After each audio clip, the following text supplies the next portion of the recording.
The WNBA Finals start Sunday, and Jackie Powell and Matthew Welter are here to break down the matchup between the New York Liberty and the Las Vegas Aces. Ogunbowale for the win. Good! You are Locked On Women's Basketball, your daily podcast on women's basketball.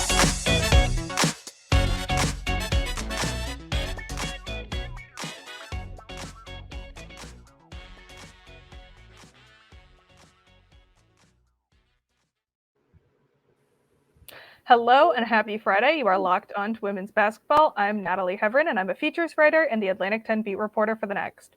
Thanks for making Locked On Women's Basketball your first listen every day. And remember, Locked On Women's Basketball is free and available on all platforms, including YouTube. This episode is brought to you by FanDuel Sportsbook, official sportsbook of Locked On. Make every moment more. Right now, new customers can bet $5 and get $200 in bonus bets, guaranteed.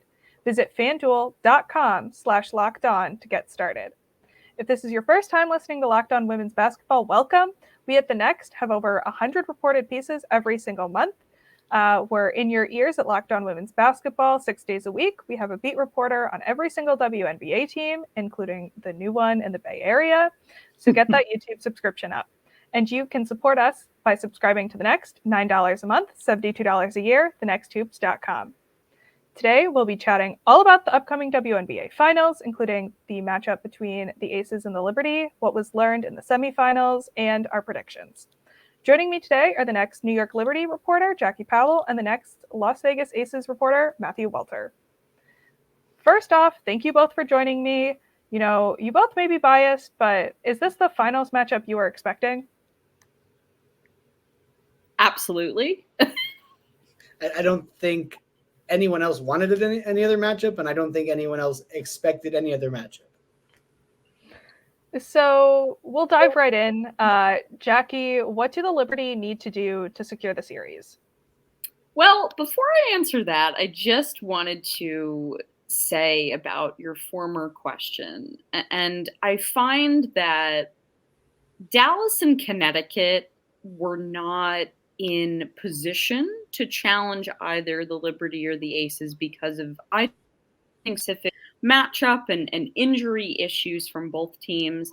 I think the one team that could have challenged the Liberty and the Aces in their journey to this collision course was another team that was very much so injured, and that was the Washington Mystics. I just feel like that team defensively has been able to make both New York and the Aces feel very uncomfortable. And listen, the Mystics did that in the first round, but when you don't have Shakira Austin and when Jonquel Jones is able to just dominate over Myisha Hines-Allen, who is 6'1", to Jonquel's 6'6", things get a little difficult. But anyway, to answer your question, what do the Liberty need to do to secure the series? So I heard some sound from the Liberty's media availability before leaving to take their charter to Vegas today. And something that kept coming out of Sandy Brondello's mouth is that this idea of them playing to themselves and not trying to be a team that they're not. And so what that means is not falling into the trap, trying to guard the Aces one-on-one. They have to be disciplined defensively and stick to their principles, which has a lot of switching and help and zone principles.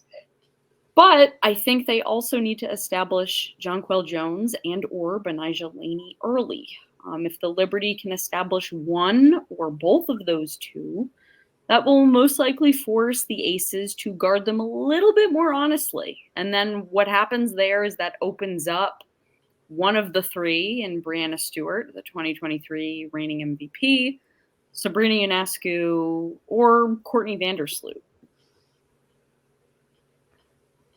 And then same question to you, Matthew. What do the Aces need to do to secure the series? Well, if you look back at the regular season matchups between these teams, right, the Aces only had Candace Parker, who's been out the majority of the year with an injury for the first one. And the area the Aces have struggled with because they've lost Candace Parker is rebounding. And that is something the Liberty are very good at. They were the number 2 team in the league in rebounding, number 1 in defensive rebounding.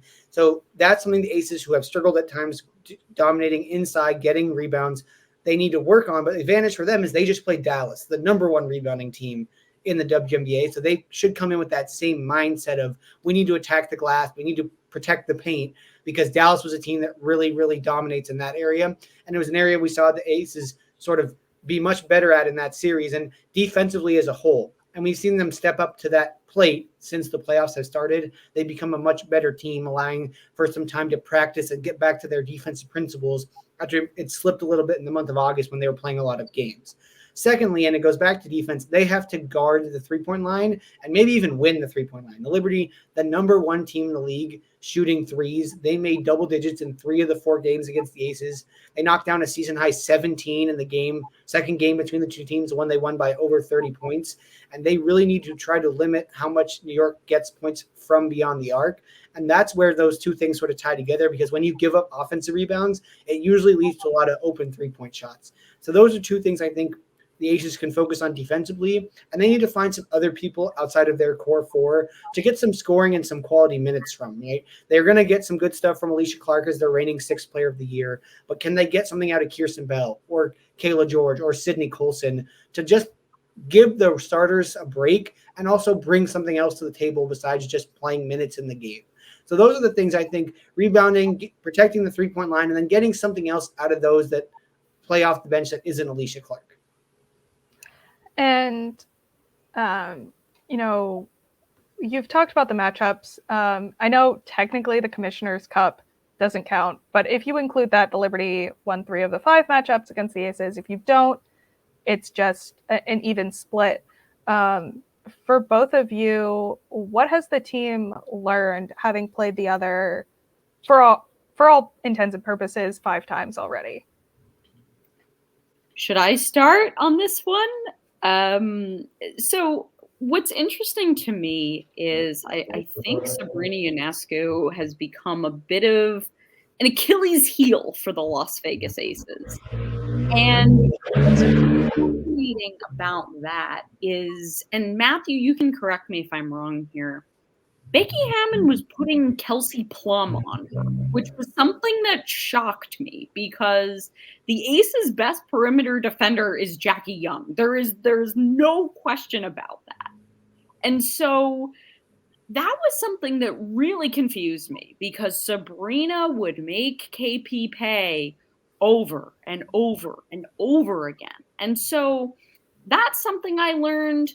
But also something I've learned is that as this series has gone on, from that first game where the Liberty just looked super lost, I believe that was in late June. And that was, Liberty flew in right after playing a game in Connecticut. It was like one of those, not strictly a back-to-back, but you have travel day and then game. And if anyone knows about how to travel from Connecticut to Las Vegas and vice versa, it is yours truly. It is not a fun trek. There are barely any airlines that fly straight. And the airport, the Hartford airport, it is very hard to navigate to Uncasville. But anyway, I'm going on a bit of a tangent here. My point is, the Liberty were not in the best shape to play because of those travel issues. And also, the team was still so raw. This was a team that hadn't really established, as I said earlier, Betnijah Laney in her role and Jonquel Jones in her role. And so I think what I've learned from that game to where we are now through the Commissioner's Cup and through August is that the Liberty have learned a little bit better of how to mask their weaker defenders in Sabrina Ionescu and Courtney Vandersloot. They've found ways to have Jonquel Jones switching onto Chelsea Gray. They've found ways to make Asia Wilson feel so uncomfortable in her sweet spots by putting all this length between Jonquel and Breanna Stewart on her. And, Betnijah Laney is able to pick up, she's able to defend all of the Aces, 3 guards. She can switch off them all. I mean, there was a clip I tweeted where Benijah Laney was guarding Chelsea Gray for pretty much the entire, I guess that's the length of the court. So that was one thing I learned. Defensively, they improved. And also what I think I learned is that New York has found creative ways to force the Aces to play the Liberty's game.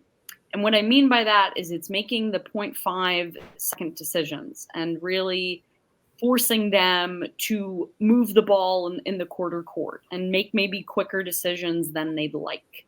Matthew can correct me if I'm wrong, but the Aces are much more comfortable playing in transition rather than working sets through the half and quarter court. And while the Liberties sometimes like to play with pace, they don't overdo it. They have ball handlers at close to almost every position who can slow down the action and can punish a defense in a quarter court set.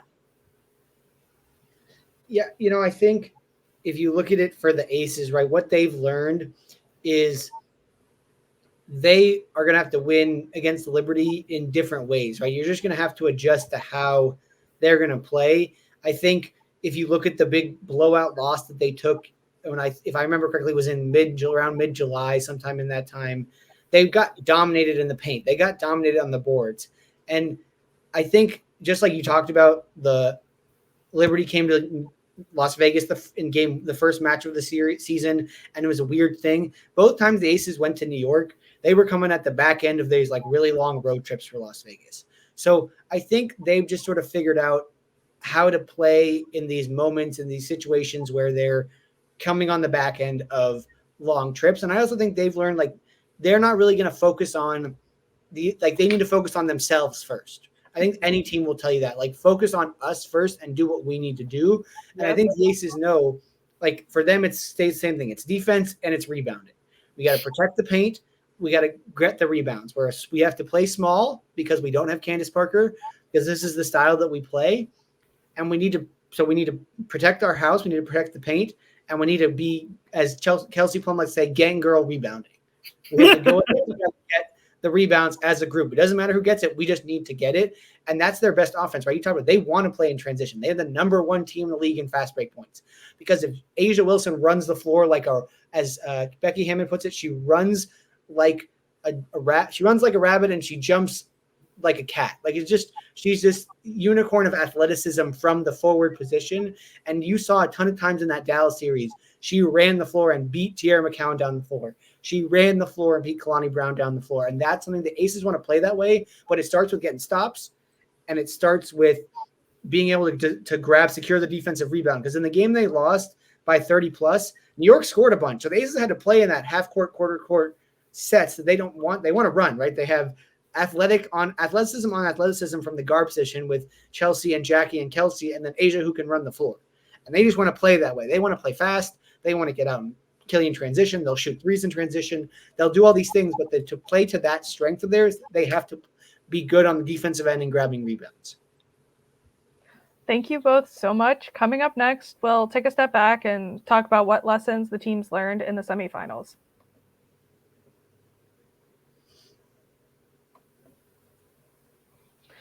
Today's episode is brought to you by FanDuel. Snap into action this NFL season with FanDuel, America's #1 sportsbook. Right now, new customers can get $200 in bonus bets guaranteed when you place just a $5 bet. That's $200 in bonus bets, win or lose. If you've been thinking about joining FanDuel, there's no better time to get in on the action. The app is so easy to use. There's a wide range of betting options, including spreads, player props, over-unders, and more. So visit FanDuel.com/lockedon and kick off the NFL season. FanDuel, official partner of the NFL.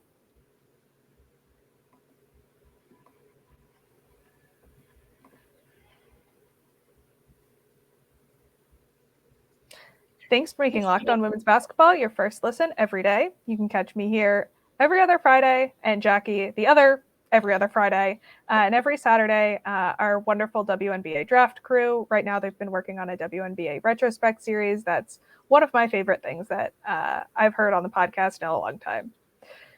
So back to the WNBA Finals. The Aces swept the Dallas Wings in the semifinals. Were there any weaknesses exposed during that series, Matthew? And then for Jackie, how could the Liberty capitalize on those? So it's the Aces' weaknesses that I think we saw mostly showed up in game 3. I thought they played a very clean game 1, very good game 1. Game 2, they struggled a little bit at times. And I think the weakness we saw in game 2 is sometimes the Aces don't always come with the best energy, usually either in the first quarter or the third quarter. We saw they got a lead and they let Dallas come back, but they were able to close out the game. I think game 3 was just this like weird, ugly, muck it up game by Dallas. And we saw the Aces, when teams want to muck it up, like they can struggle offensively. They're the best offense in the league, but it doesn't mean they're going to not have their bad days, right? They can struggle to score at times, but what we saw was a strength, right? The defense picked it up. The defense picked themselves up on the back end. And I think we saw a strength was an experienced group that knows how to win in the playoffs. Home or road, they know what it takes to win the playoff game, no matter what kind of game it is. And yes, it was ugly. And yes, the offense looked really bad. And yes, A'ja Wilson, who just scored 30 points in 3 straight games, looked very poor. But I think the nice thing was they found a way to win the game. They found a way to not have to worry about playing a 4th game, and they got to advance to the finals. But if you can muck it up like Dallas did, you're going to make it a lot easier to beat Las Vegas. Yeah, I mean, how can the Liberty take advantage of that? Well, I'm looking here, and A'ja Wilson had, I think it was 9 turnovers in that game. Oof. I have to be honest and say that since I was covering the Connecticut-New York game, which happened before Game 3 of the Dallas Aces series, I was not able to see that whole game. I probably should go back and watch it.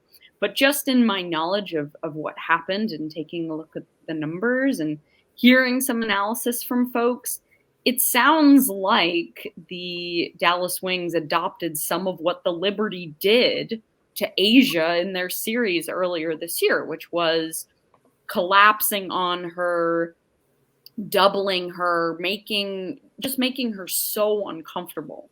And the thing with A'ja is, and I think Matthew would agree on this, with A'ja, you can't really you can't guard her one-on-one. You just can't. She's too explosive. She's too athletic. And so what you need is some creative doubles, because sometimes, and what I noticed, and this is sort of what I said earlier, the Liberty, when they were successful against the Aces, they were able to force the Aces to have to make sometimes passes that they're not comfortable making. Sometimes they're in autopilot where it's like, okay, we got to get it to A'ja. Let's get it to A'ja. Then, oh no, we get it to A'ja and she's surrounded by Jonquel and Stewie, and one of them has helped off of Kia Stokes. What do we do? A'ja can't see because of the length. How do we get the ball to one of the guards? To me, that's sort of how the Liberty can use what Dallas did to their advantage, and that's in part because that was a strategy they used too. I'm not sure if that answers your question, Natalie, but I think we even saw, Matthew, I think, what was it? Was it the Commissioner's Cup game where that first quarter was just such a muck it up type thing where no one was making shots and both defenses were like all over each other? It happens, right? You're going to have moments in any series and any game where sometimes just shots don't fall. And like the team that better adapts to that finds ways to win in other ways, defense, forcing turnovers, which is something I talked about in my preview. The Aces, one of their strengths, forcing turnovers, and something the Liberty have struggled with this year at times is turning the ball over. So maybe that's a place. You talked about Wilson having 9 turnovers. That's like the highest turnovers the Aces have had in a game this season was that game in Game 3 against Dallas. So if there's an area that the Aces don't have a lot of trouble with, but it's, again, mucking it up is not what the Aces want, right? They play finesse basketball. Nothing about it looks ugly, right? Everything about the Aces looks really pretty. You want to watch them play basketball. And if you muck it up with them, then sometimes they can't play the way they want to, and it gets a little physical, and it just doesn't always go in the way they want when they can sort of play in a free-flowing manner. And that can really make sort of clog things up for them. And what's interesting about what you said about when things are mucked up and a bit more physical, they struggle.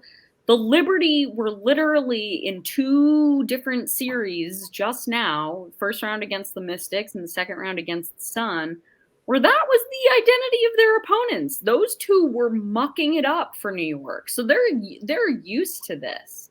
They have dealt with teams trying to out-physical them on the defensive end, and they were able to withstand that multiple times. And so the Liberty also, I think, play more of a pretty style, especially with all the three-point shooting and the transition threes. So I'll be really curious to see which team will we get a scoring palooza, or is there going to be like a let's make it messy Kurt Miller-esque game that happens?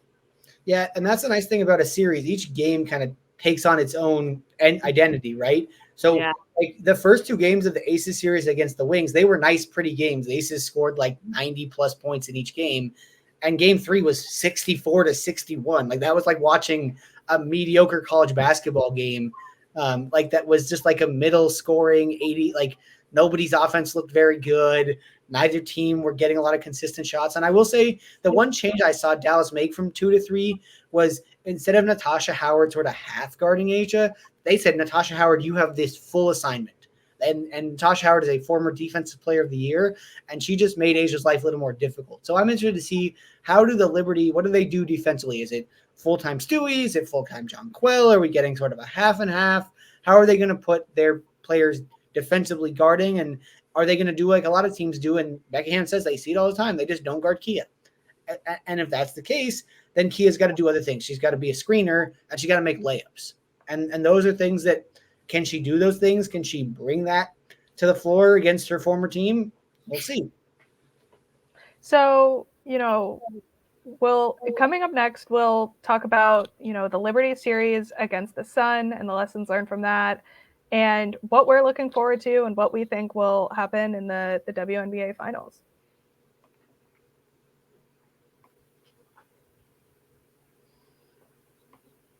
Today's episode is brought to you by Bird Dogs. Bird Dogs are stretch khaki shorts that are designed to fit slimmer through the thigh and leg, giving you a truly sculpted look and just generally make you look good. They do the exact same thing as Lululemon, but fit way better. Bird Dog shorts also fit way better than regular shorts. They're made of a stiff, restricting cotton. Bird Dogs fixed this issue by inventing cloud knit fabric that just looks that looks just like khaki, but stretches, so you get a way slimmer fit without having to sacrifice movement. Even better, Bird Dogs uses anti-stink, sweat-wicking fabric that keeps you cool and dry all day long. I know, I'm currently going through a heat wave. Sounds like San Francisco's also going through a heat wave. It might be October, but sweat-wicking fabric is never out of season. I've gotten all of the men in my life a pair of Bird Dogs, and they're great for all occasions, from date nights with my fiance to my dad and my brothers going golfing. Go to birddogs.com/lockedon or enter promo code LockedOnNBA at checkout for a free Bird Dogs water bottle with your order. That's birddogs.com/LockedOnNBA for a free water bottle at checkout. You won't want to take your Bird Dogs off. We promise you.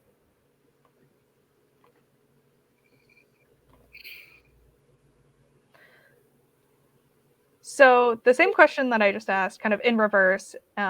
Jackie, the Liberty dropped game 1 against the Sun, but then won 3 straight. What weaknesses were exposed? And Matthew, how do you think that the Aces can capitalize on those? So the weaknesses that were definitely exposed were, it's the one-on-one defense. I believe that was that game 1. I'm trying to remember what went on. That was the game where DeWanna Bonner went off. Benijah Laney was very slow to defend her. Also, there was a bit of a mismatch.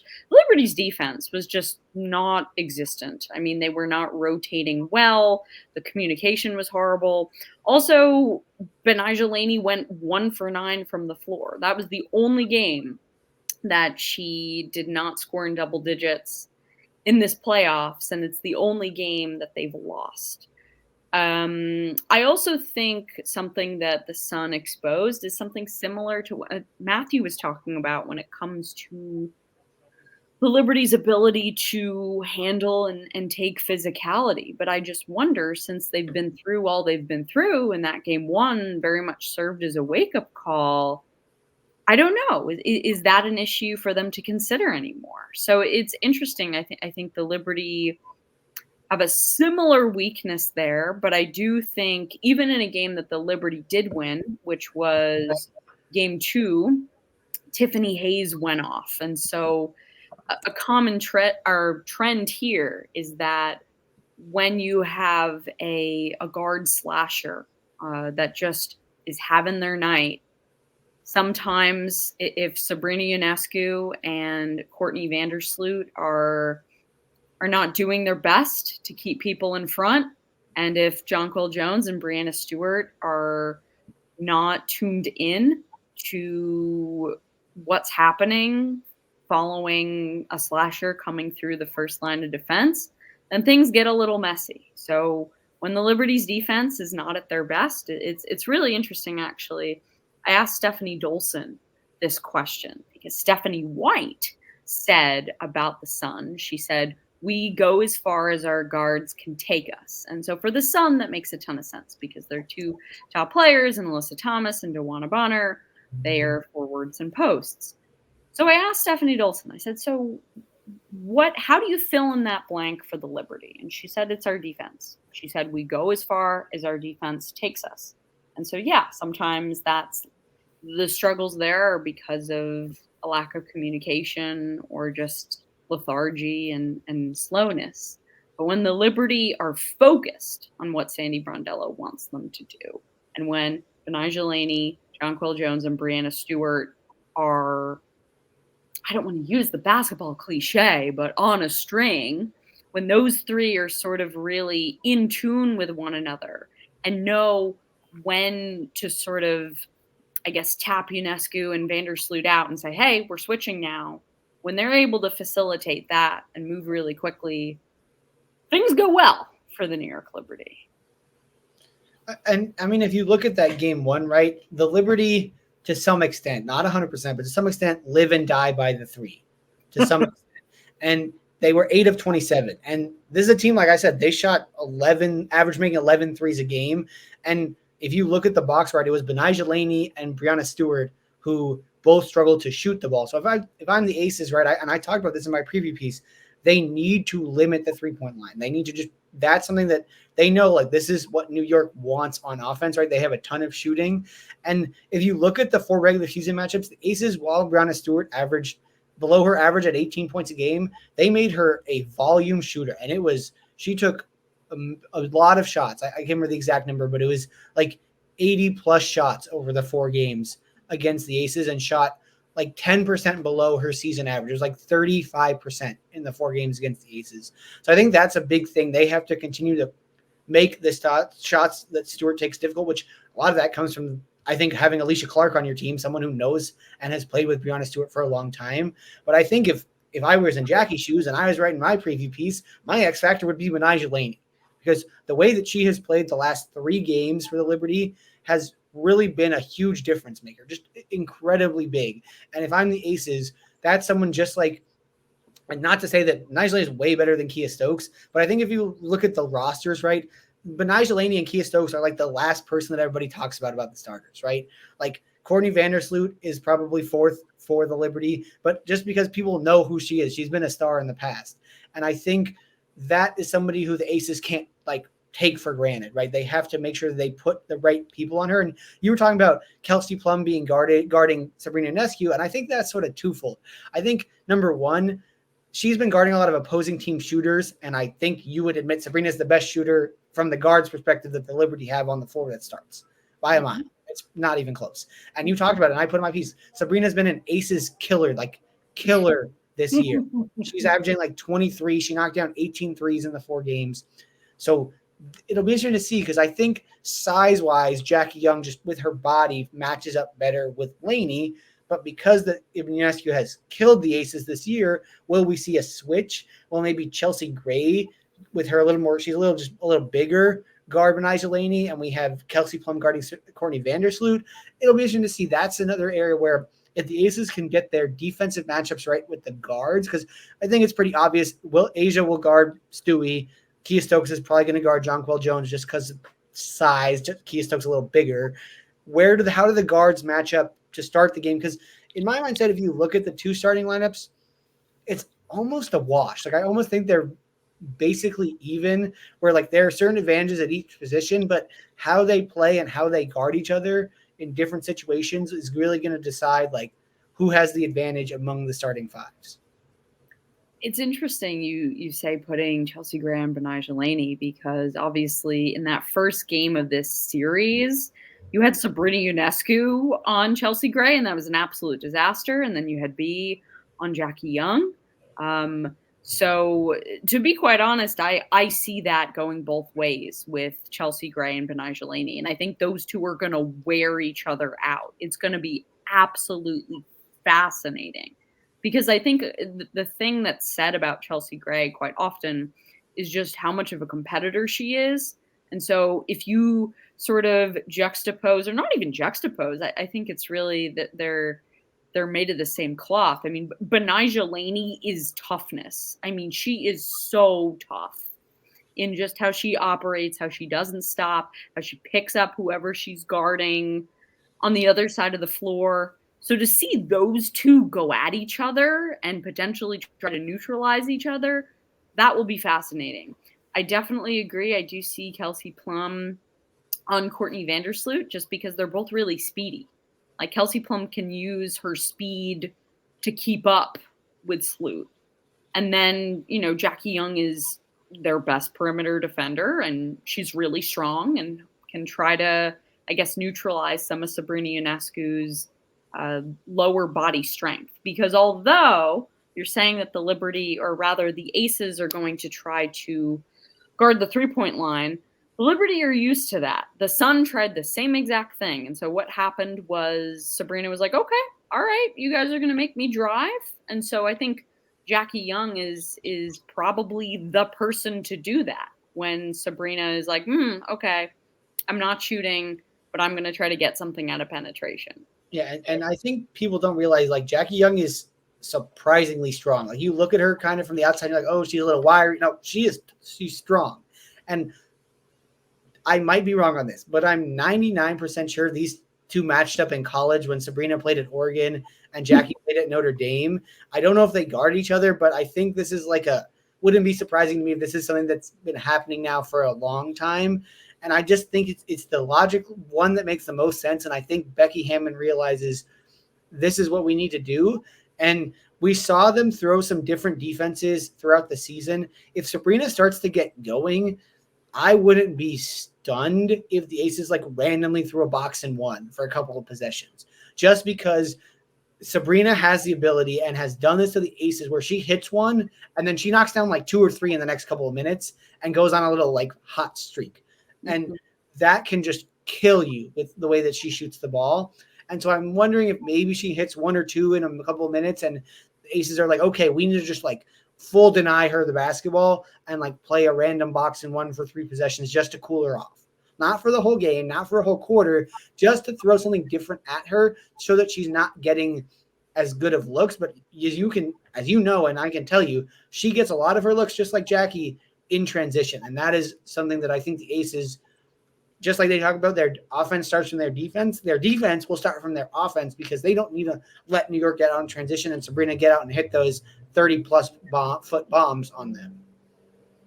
But also it's interesting because, okay, so if the Aces throw a lot of attention at Sabrina, and that's understandable, the beauty of how the Liberty are constructed is that the players they have on this team, they have the instincts to know, okay, if Sabrina is getting swarmed and clobbered and put in a box and one, we're going to have another option way open. And the Liberty do not have a player in their starting 5 that teams can just help off of, like a Kia Stokes on the Aces. So it's going to be up to New York to be able to read those situations correctly and make those decisions that they're usually quite good at making because of who they have on this roster and the types of high-level decision makers that are on this team. And as I wrote in my piece, like the Liberty are the number 1 assist team in the league. Aces are number 2, but it's like a good solid 2.5 assists per game margin. And so both of these teams, right, you making the extra pass when other teams throw random stuff at you is going to be huge in a series that I think we both can agree the margin is very thin. It's a thin margin between the two teams. And so making extra passes, getting a couple of turnovers here and there off, like the small things in this series are going to get extra magnified because of how little of space there is between each team.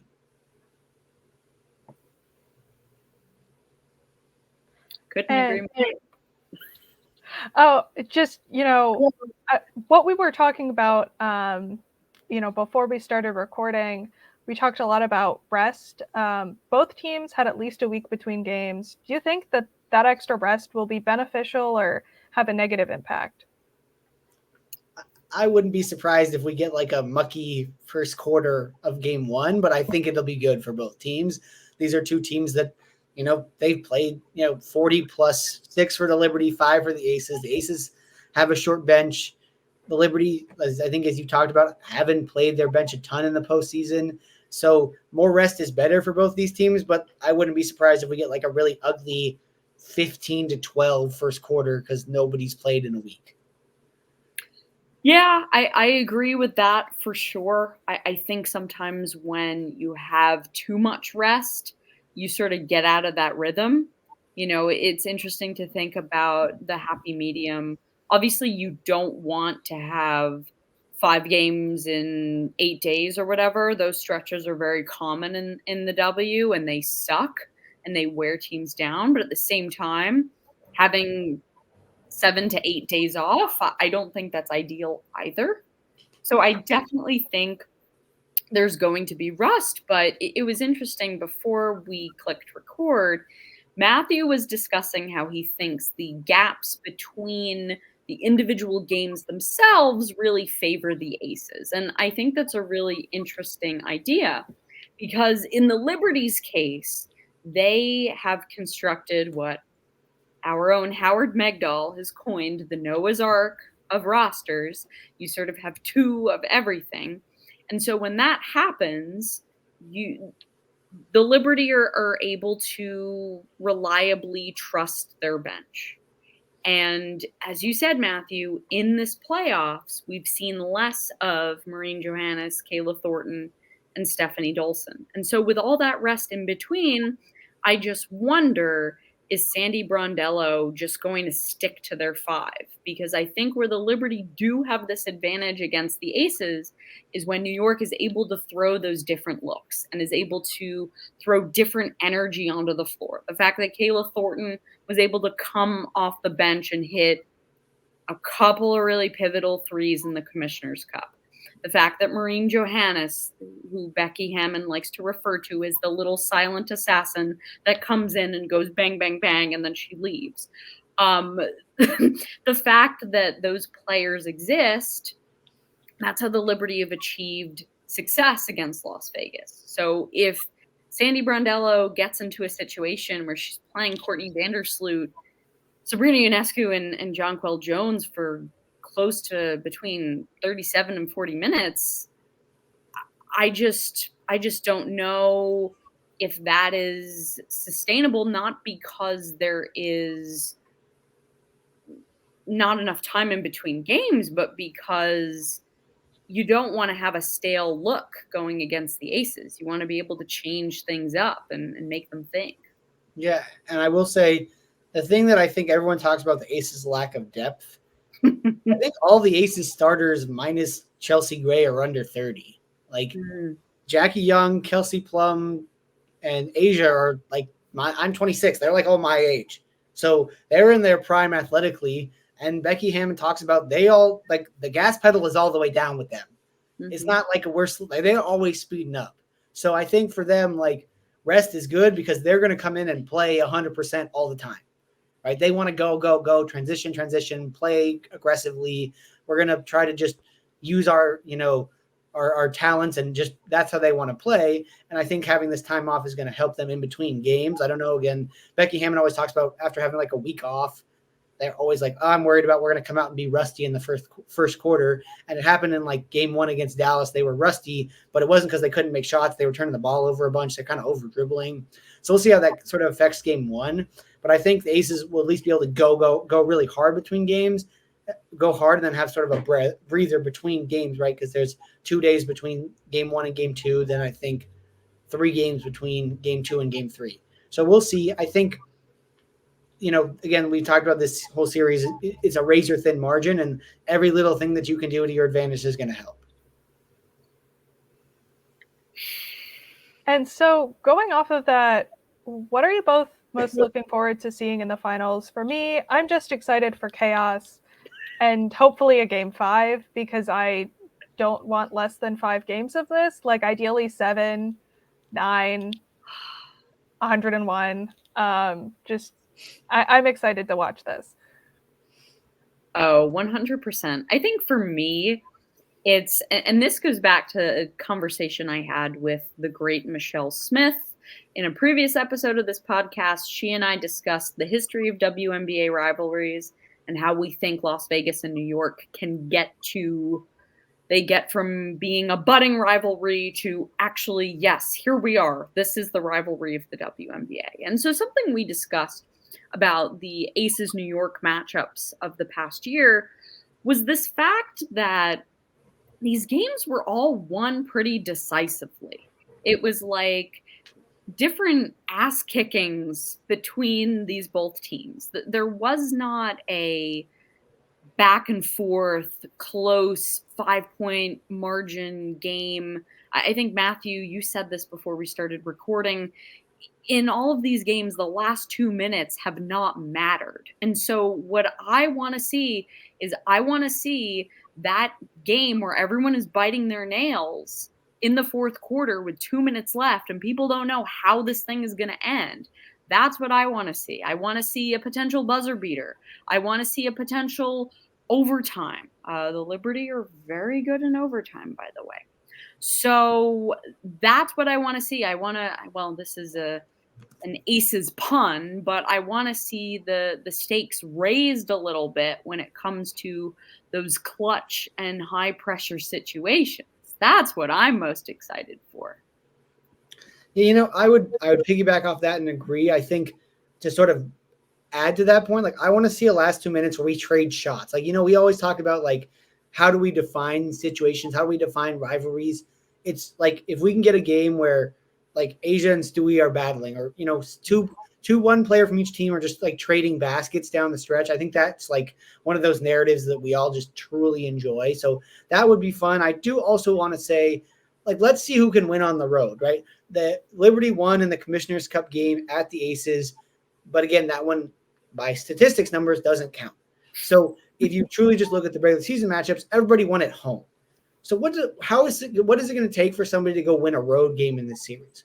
What is it going to take for somebody to go to somebody else's house in 2 teams that play on completely opposite coasts, so that are completely different time zones from like 3 hours apart? Like, what is it going to take for the Aces to go into New York and get a win? What is it going to take for New York to come to Las Vegas and get a win?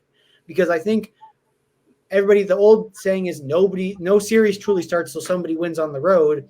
Well, this might be that one series that ends before it actually starts, because nobody's going to win on the road. So can somebody do enough to win on the road? And can we get some sort of game where we just get like these just like really intense big moments, right? Can we trade shots? Can it be like Kelsey and Sabrina trading threes, or Asia and Stewie trading bats? Like just something that just is iconic, because I think we clearly could see these 2 teams were headed for this sort of collision course. Can we get a series that's iconic and sort of, like you said, pushes this rivalry up beyond just what we're trying to make it in the media? And then I have to ask, what are your WNBA Finals predictions? And it's okay if your answer is mine and chaos, because I think this could really be just a coin flip. Matthew, do you have something? Because I need to just think for maybe 10 more seconds. Like I said, I think the margin is thin. Like, I legitimately think it's 51-49, and the only reason I give the Aces the slightest of edge is, number one, they have home court advantage, which, as you and I have talked about, Jackie, the Aces home court advantage is huge, right? The fans get really into it. The miss twice, get a slice thing has a huge impact on games, which, by the way, like, the Aces need to hope that the Liberty don't miss 2 free throws in a row towards the end of the game, because I've noticed the fans don't get as into it if they win the pizza early in the game. So interesting note there. But secondly, I also think just the Aces defense has gotten a lot, like, returned to the form of has being as good as it's been in these playoffs, right? I don't think if you asked me a month ago, would they have won a game 64-61? I would have said no, the Aces probably lose that game. But being able to show me that they can win with their defense, I think that puts some confidence in themselves. And I just think that and the home court advantage is just enough to give the Aces this series in 5 games. But I will tell you one thing, and we talk about it on the podcast, nobody's getting swept. And this game will go a minimum. I mean, well, nobody's swept means it's going to go 4 games, but it should go 5. Like, I just don't see how either of these teams, like, it would stun me if the Aces somehow win the first 2 games, lose game 3, and then, like, win game 4 would just be, like, I don't know how this series is going to go exactly, because I truly don't know. Can anybody win on the road? And I don't know, like, these teams are so close that, like, every game is going to come down to, like, 1 or 2 possessions where something sort of chaosy happens. Yeah, I couldn't agree more. I do not think this is a 3-game series. If that happens, I think everyone will be disappointed. I think this is going 4 or 5. I think a lot of us want it to go 5, but I don't know if via logic I can say, oh, this is definitely going 5, or oh, this is definitely going 4. That I cannot pin down. But something I do want to mention is just how hungry the New York Liberty are. This is a franchise that has not won a championship. This is a franchise that has fans that have been following this team for over 27 years. The New York Liberty have stayed in the same location. Well, same geographic location, not same arena. We're not going down that road. For as long as this franchise has existed, there is a lot of history. Also, the city of New York and the state of New York has not won a basketball title in around 50 years. That is a very long time. I also happen to believe that Jonquel Jones feels that pain. She feels that heartbreak because she has dealt with that heartbreak herself quite often. Going back to a year ago against the Aces, where she watched Chelsea Gray and Asia Wilson celebrate in the Connecticut Sun, Mohegan Sun locker room. And she wished them congratulations. And she did that because she is as humble and lovely as she is, but you could see she was hurting inside. The first time it happened was obviously in a Game 5 against the Washington Mystics. I think Jonquel Jones is going to be relentless, and I think there is a collective energy here that they are doing this for not just themselves. They are doing this for a community that has dealt with a lot of heartbreak and that dealt with potentially their franchise not existing anymore. I mean, James Dolan left the New York Liberty on the side of the road in late 2017, early 2018. There is a lot of urgency. There is a lot of hunger here. And I think the Liberty are going to leave it all out. I don't know if that means they lose it in 5 or they win it in 4 or win it in 5, but they're not getting taken out of this easily. That's what I can say here. I mean, in the first half of the season, there's a lot of talk about, oh, this is the Aces League. No one can match the Aces. I think that is absolutely false at this current moment. The New York Liberty are battle tested. The New York Liberty have been very focused on this goal and very focused on making WNBA history. And I think they are going to make it very difficult for the Las Vegas Aces to repeat. Mic drop. Well, I think that's the perfect note to end on.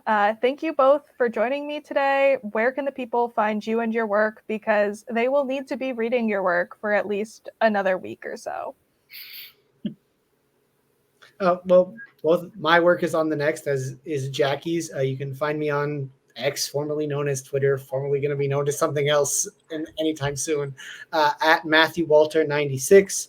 And it should be a really fun week to 2 weeks of this series. Oh, absolutely. Y'all can find my work at the next as well. As Natalie said, I do host this podcast twice a month also. And you can find me, I'm going to say, on the interwebs at Classic JPow. So that includes Instagram, that includes Threads, although I don't really use Threads anymore, but maybe I should be. But it's the same handle everywhere. It's ClassicJPow.